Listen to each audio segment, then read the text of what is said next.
Iran বিশ্বকাপে খেলবেই এবং যুক্তরাষ্ট্রেই খেলবে। ফিফার ৭৬তম কংগ্রেসে আবারও জোর দিয়ে বলেছেন প্রেসিডেন্ট জিয়ান্নি ইনফান্তিনো এবং তাতে আপত্তি নেই মার্কিন প্রেসিডেন্ট ডোনাল্ড ট্রাম্পের। এদিকে ইসরায়েলি ফুটবল অ্যাসোসিয়েশন সহ সভাপতির সাথে হাত মেলাননি ফিলিস্তিন ফুটবল অ্যাসোসিয়েশন সভাপতি জিব্রিল রাজব। চতুর্থবারের মতো ফিফা প্রেসিডেন্ট পদে লড়বেন ইনফান্তিনো। নিজের ও পরিবারের নিরাপত্তায় সব সময়ই থাকুন আপোষহীন। নিরাপত্তায় আপোষ নয় আর। ঘরে রাখুন RFL ladder. Of course, Iran will be participating at the FIFA World Cup 2026. অবশ্যই ইরান বিশ্বকাপে অংশ নেবে এবং যুক্তরাষ্ট্রের মাটিতেই ম্যাচ খেলবে। কারণটা সহজ, আমাদের ঐক্যবদ্ধ থাকতে হবে। এটা আমার এবং আমাদের দায়িত্ব। ফিফা পৃথিবীকে একই সুতোয় গাঁথে। আমাদের সবাইকে ইতিবাচক মানসিকতা দেখাতে হবে। That is very simple, dear friends. It's because we have to unite. We have to bring. কানাডার ভ্যানকুভারে ফিফার ৭৬তম কংগ্রেসে প্রেসিডেন্ট জিয়ান্নি ইনফান্তিনোর এই বক্তব্য নতুন নয়, তবে তিনি এমন একটা সময় কথার পুনরাবৃত্তি করেছেন যখন ফিফার একমাত্র সদস্য দেশ হিসেবে ইরানের কোনো প্রতিনিধি ছিল না কংগ্রেসে। Islamic Republic of Iran absent.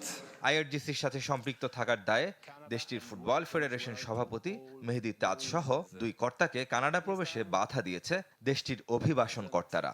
জানিয়েই মূলত ফের জল ঘোলা হয়েছে।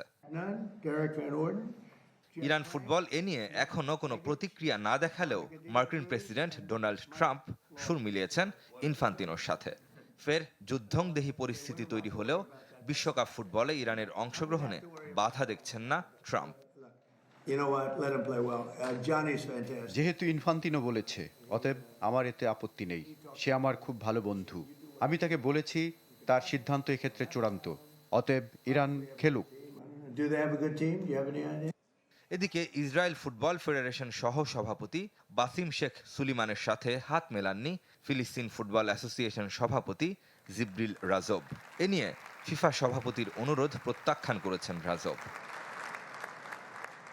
শুধু তাই নয়, ইসরায়েলকে নিষেধাজ্ঞার প্রস্তাব দিয়েছেন ফিলিস্তিন ফুটবলেরই অভিভাবক। ইনফান্তিনো হয়তো ভালো উদ্দেশ্য নিয়ে হাত মেলাতে বলেছে, তবে আমি মনে করি ইসরায়েলি প্রতিনিধি সেটার যোগ্য নন। কেননা তিনি খুনি, অত্যাচারী, গণহত্যাকারী নেতানিয়াহুর দোসর, যার জন্য আমরা প্রতিনিয়ত ভুগছি।